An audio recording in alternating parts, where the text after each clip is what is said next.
Welcome into the Conference Championship edition of Countdown to Kickoff. Damian Mitchell, Conrad Van Order, Molly Robinson here with you, brought to you by our friends at Red River Distilling Company. You've got to get down there to 2400 7th Avenue South, downtown Birmingham. Listen, it's getting a little chilly outside. The crazy thing is they have space heaters in their event spaces. They have the big heaters that heat you from the top and warms up the whole room, and everybody can have a good time as you watch these conference championship games. Of course, now the SEC title, the ACC title, Big 10, Big 12, every conference will be represented. On the weekend, it's going to be a great atmosphere, a great time, and you need to go down to Dread River, and they have all the drinks that you see in front of us and so much more. The Blue Agave, they actually released their second batch this weekend, over that past couple weekends.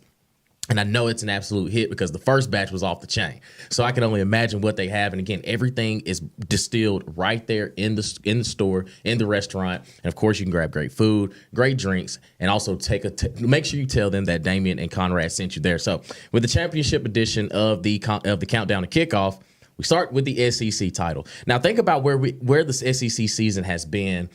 In the preseason, it was announced that it was going to be Georgia and Texas in the SEC title game. We didn't know the roller coaster we were about to get to get to this point. But we do have Georgia and Texas set to do battle in Atlanta, a rematch from a game earlier in the year where we saw Georgia really dominate Texas. And really from that point forward, Texas started to turn it on. Georgia had some more bumps in the road along the way. But either way, this is for the conference title. And I think when you watch both of these teams, we've seen both of them at their peak, so it's like, okay, well, if we get the heavyweight fight that we expect, there could be a lot of points being scored. There could be some real physical football. But I think what we've seen from Texas, it's okay, they're sitting at the top. They're the number 2 team in the nation according to the CFP. But none of us really feel like that Texas team is just that much better than all the rest of the teams that are still slated for the college football playoff spot. And then you look at Georgia, it's kind of been, let's just say, you've been kind of lucky to be in the positions that you're in because you've been in dog fights with the Kentuckys of the world. Georgia Tech took you to 8 overtimes. Mm-hmm. And I know with rivalry games, you throw the records out the window. But to me, that was a physical ball game where they found a way to win, which was very impressive, being down 17-0 at halftime. And then just keep clawing back. And I think the biggest thing for Georgia that's really starting to show is they know they don't have a running game, but they don't even try to establish it just to take a little bit of the pressure off of Carson Beck, where Carson Beck is literally having to do everything. Now, granted, against Texas, he looked pretty good against them. Mm-hmm. And in them situations where, okay, it seemed like he was getting his groove, the passes were on time, he felt like he was in rhythm. Well, now you got to double that again for this time, the conference championship on the line.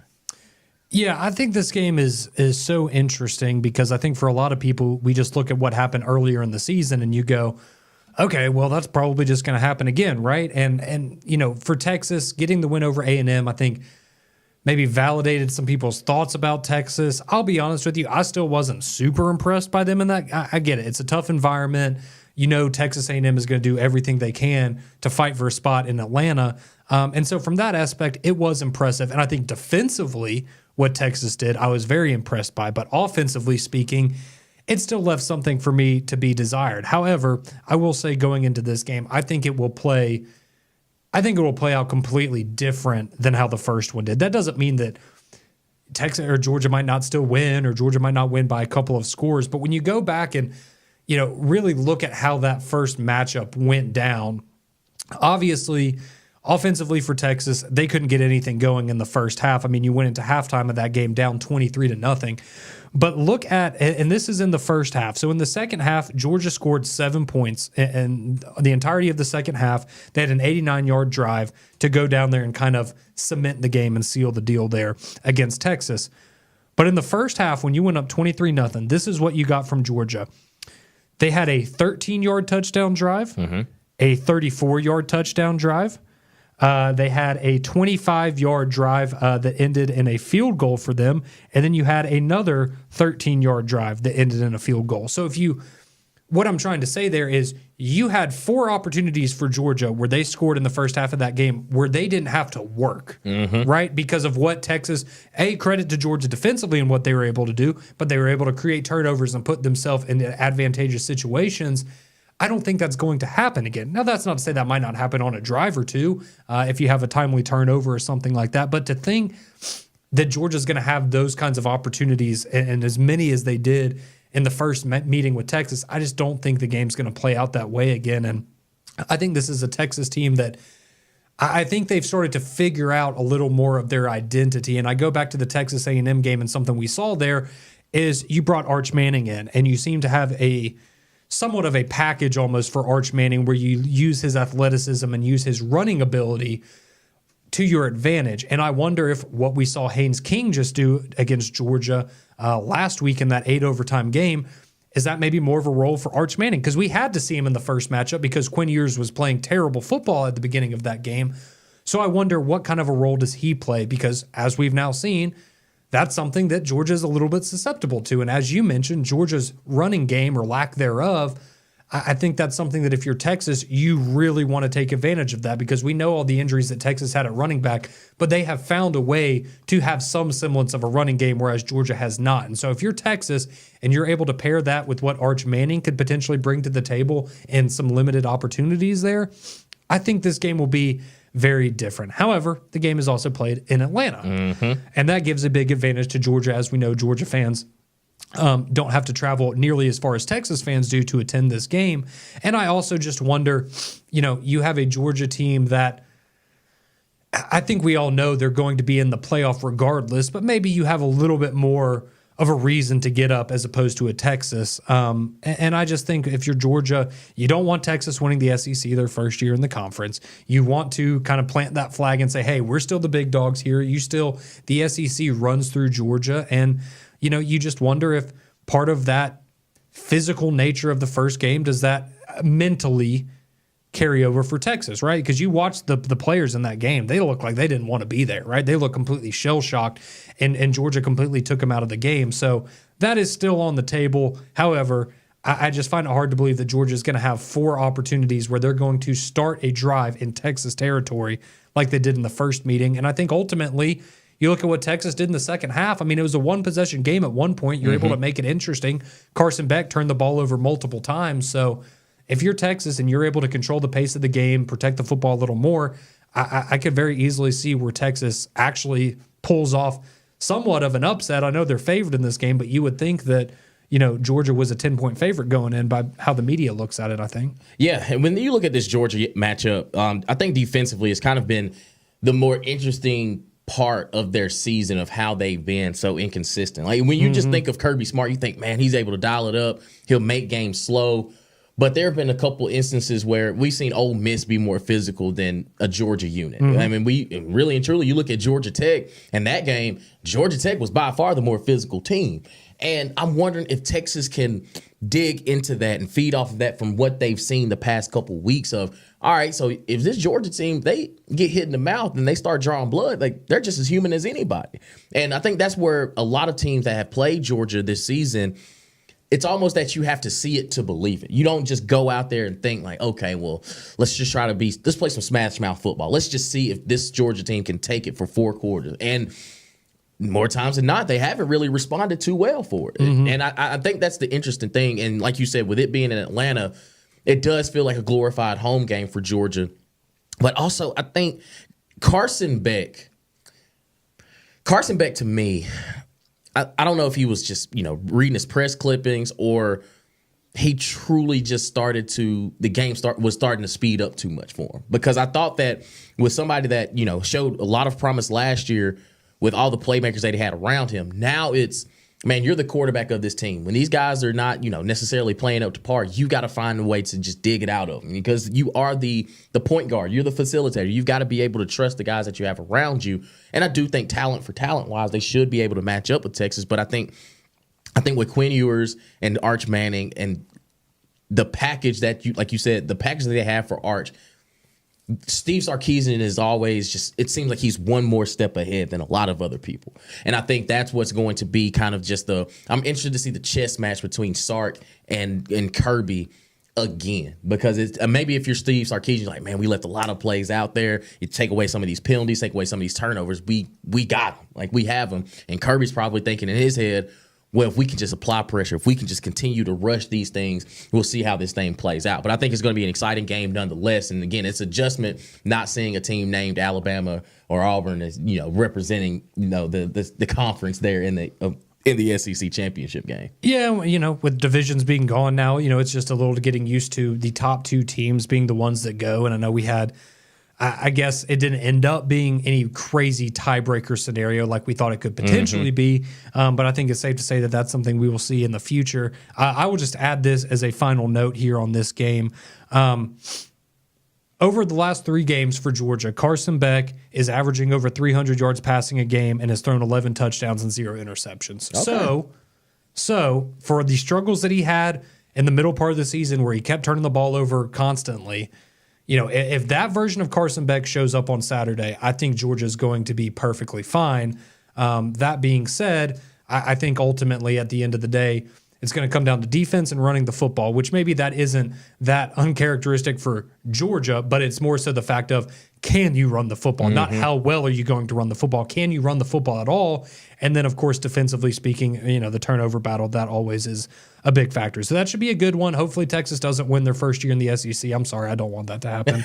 I'll just come out and admit that right now. It's yeah. So come on, Georgia, hold down the SEC Please. for us. We can't have Texas coming in here and taking over in year 1, but should be an exciting game nonetheless between Georgia and Texas there in Atlanta for the SEC championship. But we have other conference title games to get to. Of course, the Big Ten championship, Oregon and Penn State, the Big 12 championship, and the ACC championship. And that one has some juicy college football playoff implications to go along with it. So we'll dive into the rest of those conference championship matchups when we return right here on Countdown to Kickoff on Jocks 94.5.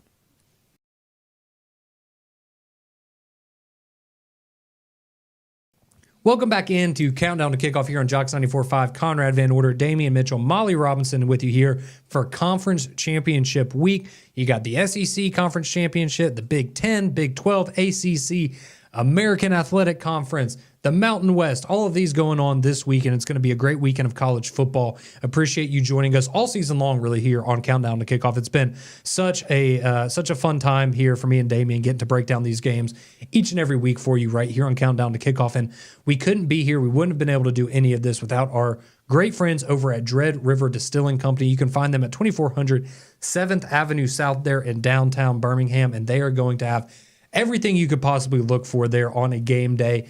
You're going to have plenty of TVs to catch all of the games, a full-service kitchen, full-service bar, of course, as well. And with the fact that it is a distillery, all of the cocktails, all of the ingredients that you can experience there at Dread River are made in-house. They are all fresh. You don't have to worry about anything being shipped in. It is all taken care of right there at the distillery, and that's part of what makes them so special. Of course, they do have the full-service kitchen, as I mentioned, burgers, wings, quesadillas, tacos, anything you could possibly want, they're going to have that for you there as well to take care of it. And if you need somewhere, maybe you want to rent out an event space for you and your buddies, whatever, you want to go and enjoy college game day there at Dread River, they can do that for you. You can have your wedding there. You can even just reserve it for a special date night. They're going to be able to accommodate you there. Anything that you could want, make sure you go visit our friends at Dread River Distilling Company or stop into your local ABC store or local package store and ask what Dread River offerings they have for you. All right, let's get into the Big Ten championship game. We have Oregon taking on Penn State. And again, a game I think a lot of us were expecting Oregon, Ohio State round 2, but Michigan had other plans. They decided to upset Ohio State there in the big game. And now we have the Nittany Lions getting to take on Oregon. And I'll be completely honest for you, Damian, I am glad that this is the matchup that we ultimately got, because not thinking that Ohio State Oregon wouldn't have been a great game yet again, but this is a big opportunity for Penn State to, let's be honest, prove all of us wrong, right? Yep. Because they got to play Ohio State this year, but outside of Ohio State, that was really their only big test, and they failed it, right? And so now we get another opportunity going into the playoff. Both of these teams are going to be in regardless of the final result on Saturday. But now we get a chance to learn more about Penn State, right? Is Penn State for real? Is this a team that we can expect to go to the college football playoff and potentially cause some problems, win a game or two, maybe even more than that? Or is it the same old Penn State where, okay, great, you're going to be good enough to get in the playoff every year, but no one has any real expectations that you're ever going to make noise, because when you have to play the big boys, the Ohio States of the world, it doesn't go in your favor. So I think we're going to learn a lot about Penn State this weekend. And I think also for Oregon, right, this is your opportunity, because I know you got to play Boise State earlier in the year, and that was a great game. The Ohio State game was great. This is just going to be another challenge for you, and you can really cement yourself. I think we all agree they've been the best team, or the least flawed team, at least in college football this year. But this is your opportunity, first year in the Big Ten, to go and win the conference, similar to what we were talking about with Texas. I don't know why, though. I have a weird suspicion. I think this game is going to be more competitive than some people make it out to be. I'm not going to sit here and tell you I think Penn State's the better team or anything like that.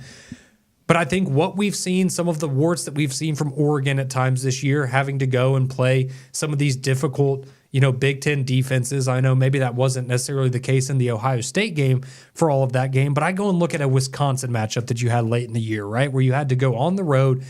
Maybe, it's just the wear and tear of the season kind of gets to you, whatever it may be. But that was a team where, let's be honest, if Wisconsin had any semblance of an offense, they probably should have won that football game. But they were able to cause enough problems for Oregon defensively. And that's kind of where I go to with this is Dylan Gabriel has been good. Oregon's offense has been good. But they haven't been, I guess, as elite as I expected them to be. They have been similar to Ole Miss in a lot of ways for me, where you've had a couple of games here and there where you see the potential, you see the ceiling, but it hasn't been that week in and week out. And so now you're going up against a Penn State team that, to be fair, I don't have a ton of expectations for them offensively, because when we've seen them play real defenses, it hasn't gone well for them. But I think they can cause Dylan Gabriel and company enough problems to where this is a game late in the fourth quarter. It may be low scoring. It may be a very cliche Big Ten type of matchup.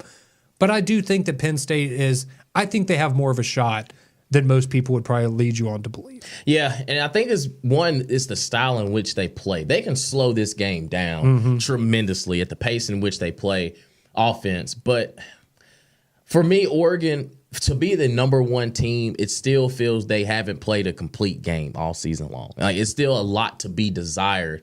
Yeah, you go and beat Ohio State, and it just seemed it was a lot close for comfort.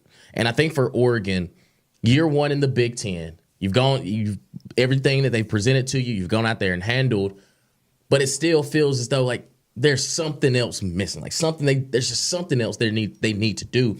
But I'm interested to see how they play this thing, because one, I think offensively, Dylan Gabriel, Tez Johnson, those guys, Trayshawn Holden, Evan Stewart, they have explosive pieces, but I don't know physically if they can just match up. And I don't mean it as a knock against Oregon, but everything that I think about when I think of Oregon is just a lot of flash. I mean, the jerseys that they have, the uniform combinations that they have, but it seems as though even on the football field, I've never seen an Oregon team that can just line up and say, hey, we're going to run this thing. Like we need to put this game on ice. Let's run the football. And if they do, they kind of finesse it. Like it's an NRPO where they're not necessarily, their offensive line isn't necessarily just mauling people over. They're just making sure they're in their spots and keeping it pushing. But I think Penn State, as physical as they are, even when you watch the Ohio State game, they're just old school about their approach. And I think for James Franklin, if he just keep his mouth shut a little bit, I probably would watch Penn State a little bit more.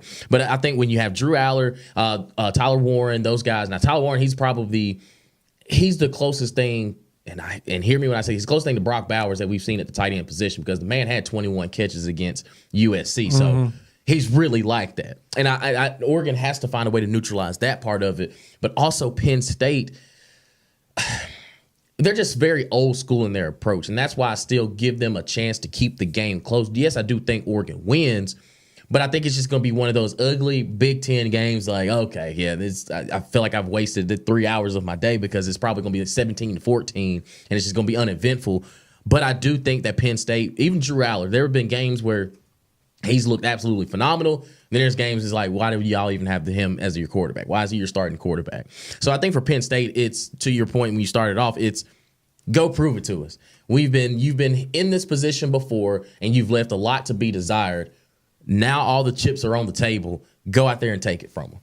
Yeah, I think for me, the key to this game is for Penn State. I think Nick Singleton is kind of the X factor for them in the sense that when you go back and look at the other games that Oregon's played this year against, I guess, the upper levels of competition in Boise State and Ohio State, two teams that are going to be in the playoff most likely, Ashton Jeanty had almost 200 yards on the ground against him. Ohio State ran for about 150 as a team against Oregon.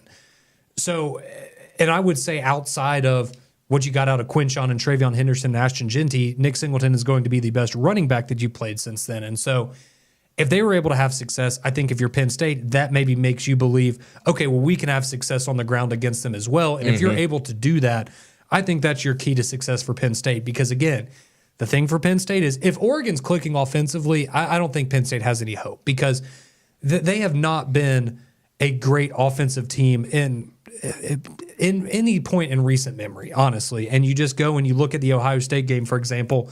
Yeah, you scored 13 points. Okay, 7 of those came from a pick six, and the other 2 were from field goals. And you got stuffed at the goal line twice in that game, and what ultimately would have at least sent you to overtime. If not, if you're able to get points both of those times, you could have won that football game. So that is still my reservation for Penn State.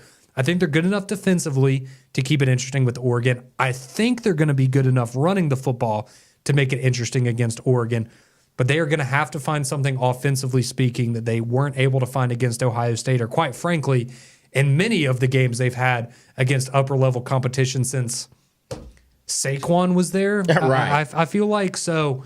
It's going to be an uphill battle for Penn State, but I do think that, again, as good as Oregon has been, no team in college football this year is without their warts. And if Penn State is able to stay sound defensively and find ways to run the football, I think that this game can be closer than people are expecting it to be.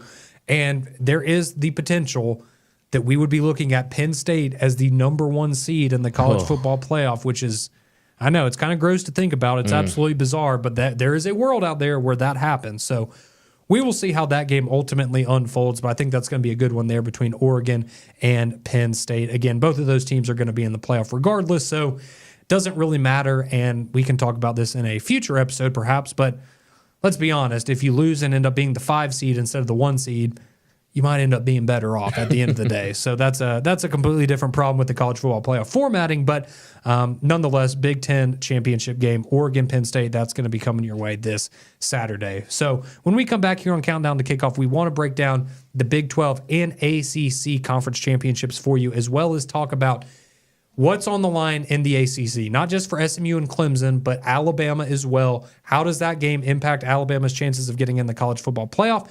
We'll break down all of that for you when we return here on Countdown to Kickoff on Jocks 94.5.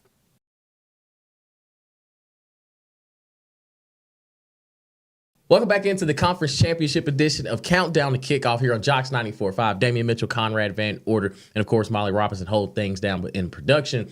And we're brought to you by our friends at Dread River Distilling Company. Again, we can't thank y'all enough for everything that they've done for us all season long, allowing us to bring this show to you week in and week out. And you got to get down there and try some of their spirits and all of their distilleries because, again, it's made in-house. Everything that they have on the menu is made in the kitchen or in the distilling area where, again, you have the whiskeys, the bourbons, you got the blue agave. Again, they just rolled out their second batch a couple weekends ago. And if you had the first batch, I can only imagine what the second batch is going to look like. And, again, they have award-winning bourbons and whiskeys there on tap, everything served for you, event spaces where you can go enjoy these conference championship games. And I have a feeling that some of these teams are going to need a beer and a shot. And I guarantee you it's on the menu. Whatever beer you want, they make it there for you. And whatever shot you want, you got it right there to kind of knock off some of the worries and some of the chills and just enjoy your Saturday full of college football, the conference championship edition of college football. So we continue on with discussing some of the conference championships that we're going to see this weekend, going to the Big 12. And in Jerry World at 11 o'clock,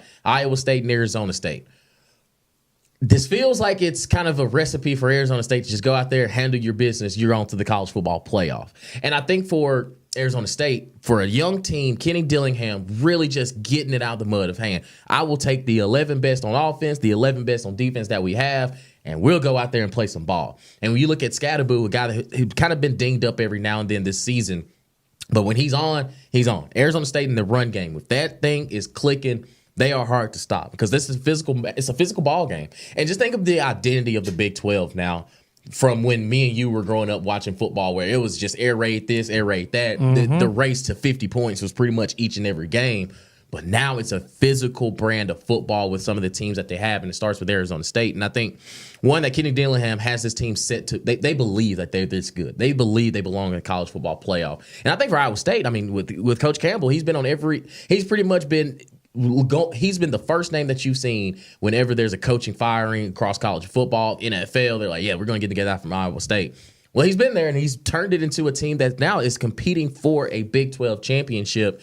But when I look at Arizona State just throughout the season, every game that I've thought that, okay, that they are as physical as they present themselves. Like, this isn't a fluke. I've always thought that, man, you know, some of the competition that they've played doesn't really feel like that. But then when you watch how they went out there and absolutely decimated Arizona from the jump, they didn't waste any time. I was like, okay, this team feels a little bit different than a lot of teams in years past. Yeah, absolutely. I mean, let's get it out of the way. Arizona State is one of the better stories in college football this year. I mean, we talked a lot, on 3-Man Front and Mac and Cube and Morning Jocks. We've talked a lot about Colorado and, you know, some of the, I guess, the question marks we had about them coming in and the job that Coach Prime did there. And we gave them a lot of credit for that. But, when Coach Prime was getting mad about, oh, well, I was ranked as the second worst coach in the Big 12 and all these things coming into the year. Well, the person that was ranked behind him and behind Colorado in every category was Kenny Dillingham in Arizona State. Yep. And they have come from the cellar of the Big 12 to now be not only in the Big 12 championship game, but the favorite to represent the Big 12 in the college football playoff. And you hats off to what Kenny Dillingham has been able to do there. And I think that's kind of part of this right now at this point too, right? Is Iowa State, you had all the momentum coming into the latter half of the season. Then you lose those back-to-back games to Texas Tech and Kansas. And, it just kind of took all the wind out of the sails. And then thankfully, with Colorado losing and BYU losing a couple times, they find themselves back here in the conference championship game. And Arizona State's just kind of been, they've been chugging along steadily. And like you said, I mean, you had that utter domination of an Arizona team that's been a big disappointment for me in the Big 12 last week, 49-7. And, it all starts with Scadaboo and what he's able to do out of the running back position for Arizona State. 1,400 yards, 17 touchdowns on the year so far. But, I also look at Leavitt, their quarterback, and what he's been able to do this year. 21 touchdowns, only 5 interceptions. He's been very, very solid for them all year long. And, if you go and look and you try to break down, who has the advantage, offensively speaking and defensively speaking, these teams are incredibly similar. When you look at total defense, they are, they are right next to each other in the Big 12 rankings. Offensively speaking, Iowa State a little bit higher than Arizona State in terms of yards per game. Arizona State a little bit of a slight edge in points per game, I do believe. And so they are incredibly similar when you look at them statistically. I think momentum is just such a huge factor in this. And I know Iowa State's won 3 games in a row coming into this as well, but Arizona State has just been on such a heater lately, and they are playing just so solid. I really don't know a better way to describe it.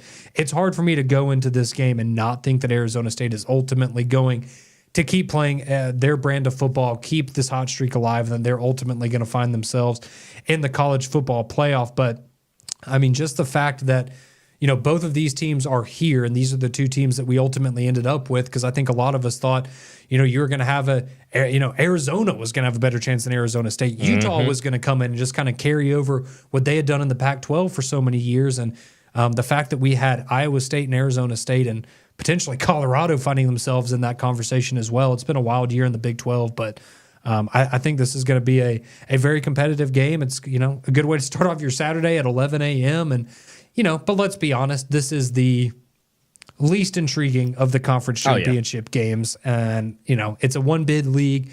I know there's been a lot of people. I know Brett Yormark's made some comments about the Big 12 and how they're undervalued compared to the SEC and Big 10, but they're not. I'm sorry, you're not. You're a one-bid league. People were fussing about BYU earlier in the year and whatnot. And I think Arizona State is certainly deserving. I'm not going to be surprised if they get in the playoff and maybe, have a competitive matchup. But there's also a reason that when you look at some of the early projections for the playoff and you have a potentially Arizona State team going up to play Ohio State and they're a 21-point underdog. Like, I think that just kind of tells you where the Big 12 is in comparison to everyone else. But one of those teams is going to win the game. One of those teams is going to be in the college football playoff. So we will see how it goes between Iowa State and Arizona State. Now, I think the most intriguing conference championship game, not because of the actual game itself necessarily, but because this is the only one that really has major playoff implications. I understand the Mountain West, Boise State, UNLV, whoever wins that is going to get that spot from the G5 in the playoff. But not only does this have implications for SMU and Clemson, it has implications for Alabama as well. So looking at this game, Damian, you have Clemson and SMU. It's going to be prime time at 7 p.m. Clemson coming off the loss to South Carolina, a Clemson team that has been really good against inferior competition this year and not very good against good teams, going up against an SMU team that, look, I understand a lot of people probably still not sold on SMU, but they have clearly been the best team in the ACC this year. I think they should be in the playoff regardless. We will talk about that in the next segment. But this is an 11-1 SMU team that had to make a quarterback change earlier in the season, and now Jennings has come in. He's been spectacular. He's truly a dual threat guy for you there. This is just a really well-rounded SMU team where you come in thinking Rhett Lashley, they're going to score a lot of points, and they have been good offensively, but defensively, I think is where I've been most impressed with SMU, and I think that's where they have a bigger advantage over Clemson because this hasn't been the same Clemson team, at least defensively, that we've gotten used to seeing the last few years under Dabo. Yeah, I agree with you 100%. When you watch this SMU matchup and the way that Clemson has lost games, it's been because teams have been able to run the football at will against them. The good teams have. Look at what Lenora Sellers did last week. Yeah. Exactly. And I think that's what's going to give SMU kind of the perk up of, all right, well, they've struggled with a running quarterback. Every team that's ran on them has run for over 200 yards in all of their losses. I mean, Louisville, when they lined up, it was absolutely just murderous how they were just being able to just roll them over. And I think for Clemson, at some point, when are you going to live up to the expectation? And I think for Dabo, he's been able to kind of finagle his way the past couple seasons of not being able to compete for for national titles. And you've kind of not necessarily settled for just being a conference champion, but it kind of feels like that. It's just, okay, well, if Clemson makes it there, so be it. But I think when you watch Kate Klubnik and the way that he's played, he's gotten better, but it just still feels when he has to dominate or be in control, he hasn't done it yet. And to your point about SMU, again, SMU could be sitting here with an undefeated record. They only lost to BYU by 3 points. That's the only loss on their record, and that's a rivalry game. And I think that for SMU, to me, as long as you go out and play your A game, I find it difficult to believe that Clemson can just match up and play bully ball with you. Like, I don't think Clemson wants this to be a high-scoring affair because I think SMU is like, okay, if this is how you want it, this is how you're going to get it. And I think defensively what they've been able to do just corral around the football and things that Rhett Lashley believes because he's an offensive guy. We just know him as when he was here at Auburn, he played high-level football. When he was at Miami, he was an offensive guy. He's all about the numbers, putting people in spaces and just see what they can do. But I think for SMU, they're okay. They are able to hit you in very different avenues. If we have to run the ball 30 times a game, so be it. We'll get it done. But I think the legs and arm of Jennings, because he's a guy that's he's a raw talent guy, and then now at the stage that you need him to be the guy in ACC championship, I think they get it done. Yeah, I think so too, and we will talk about what that means for Alabama and the college football playoff if SMU is ultimately the team that wins that. But I mean, I just look at it, my final thought is, you look at Clemson this year and the teams that they've played, and you go back to what happened against Georgia in week 1, and they scored 3 points against a good Georgia team, but a Georgia team that we now know is still a very good Georgia team, but probably the worst Georgia team out of the last 3 or 4 years, and you only scored 3 points against them. Only 21 against Louisville, lost by double digits there. Only 14 last week against South Carolina. Even when you played a Pitt team that was playing pretty good football earlier in the season, you won that game, but you were only able to score 24 points, and you compare that to what you were doing against App State, scoring 66, NC State 59, Wake Forest 49, Virginia 48. So again, when you look at some of the numbers offensively for Clemson and they're impressive, it's not exactly how it appears on the surface because you go and they really stacked up some impressive numbers against not great teams. And when they played good teams, and SMU, in my opinion, is a good team, they just haven't had it this year. And I think ultimately that's how it's going to play out on Saturday. And I think SMU is the better team, like you said. And I think that the Mustangs are going to find their way to an ACC championship. Again, you're talking about really in all four of these Power Four conference championships, you could have a team that is a new member this year winning their conference, which would be just absolutely wild. So playoff implications, though. What does SMU Clemson, what does it mean for Alabama? We'll break that down next.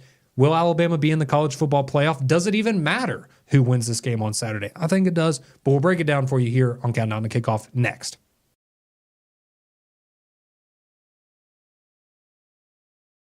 Welcome back in. It is conference championship week here on Countdown to Kickoff. Conrad Van Order, Damian Mitchell, Molly Robinson here with you to break down all of the Power Four conference championship games. Of course, when you're watching or listening to this live, you also have the AAC and the Mountain West conference championships going on. Of course, UNLV and Boise State, the winner of that game, going to the college football playoff. The loser is going to be out. The AAC championship game doesn't look like that's going to have any college football implications, but still going to be some competitive matchups that are definitely worth checking out. But want to talk a little bit about the ACC championship and what it means for the college football playoff, specifically the Alabama Crimson Tide, who are currently the last team in the 12-team field as it stands today, Damian. But how things play out on Saturday could impact that. But before we get into that, let me remind you again about our great friends there at Dread River Distilling Company. 2400 7th Avenue South is where you will find them in downtown Birmingham. And they are a local distillery. The founders here specifically picked the Birmingham area. This is where they wanted to be because this is something that you're not going to find anywhere else, not only in the city of Birmingham, but across the state of Alabama. So we want you to go out there, support them, give them a chance because they are going to have all of these wonderful liquors that you see in front of us here. They have those. They have a handful of others there in the at the distillery.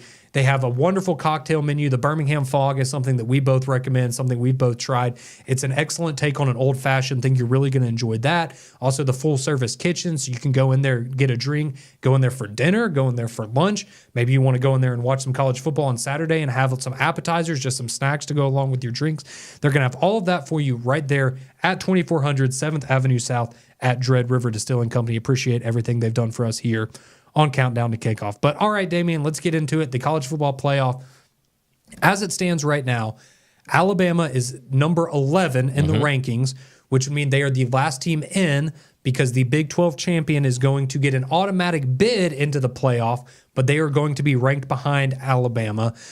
So Alabama, let's put it like this. I think it's pretty simple. If SMU wins, if they beat Clemson on Saturday, Alabama's in the playoff.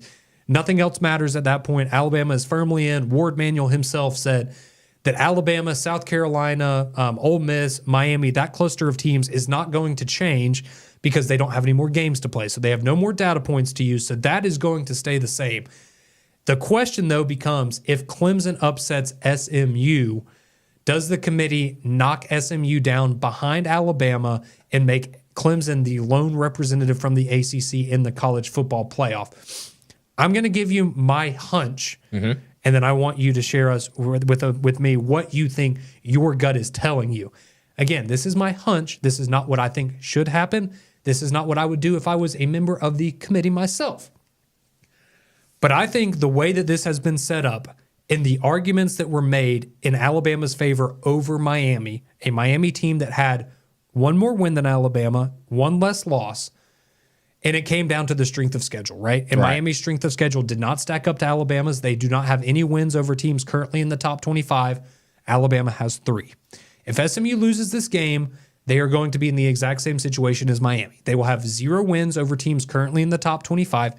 Granted, I think we could say their losses are a little better because it will have been to a BYU team and a Clemson team that are both going to be ranked. Right. So that part does help you if you're SMU.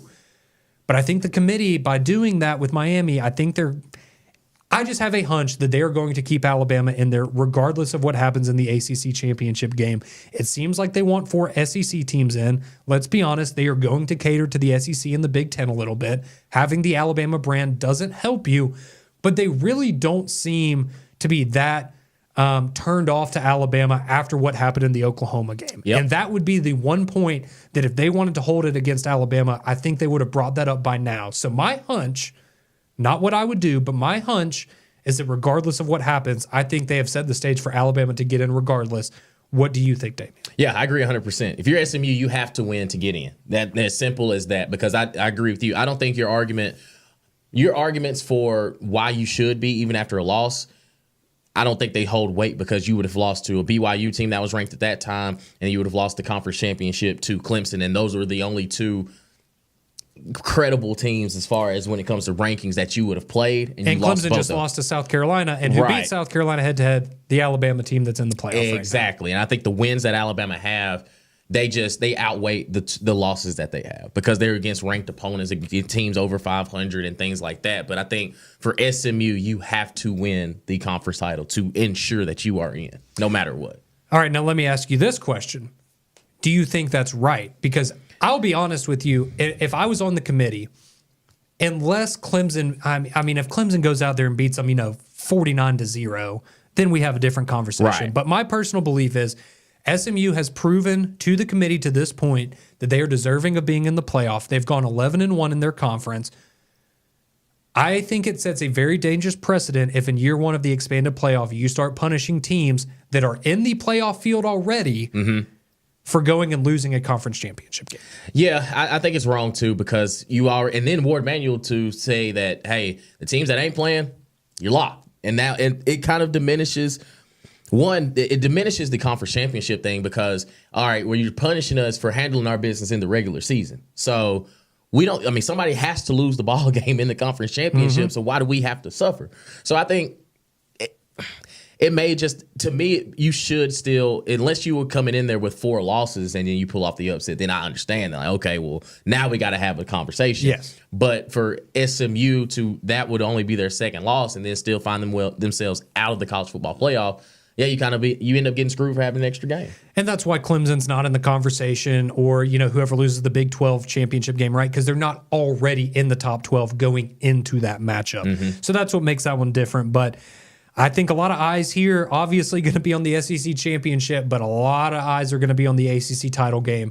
And who wins that game? If SMU wins, Alabama fans don't have anything to sweat.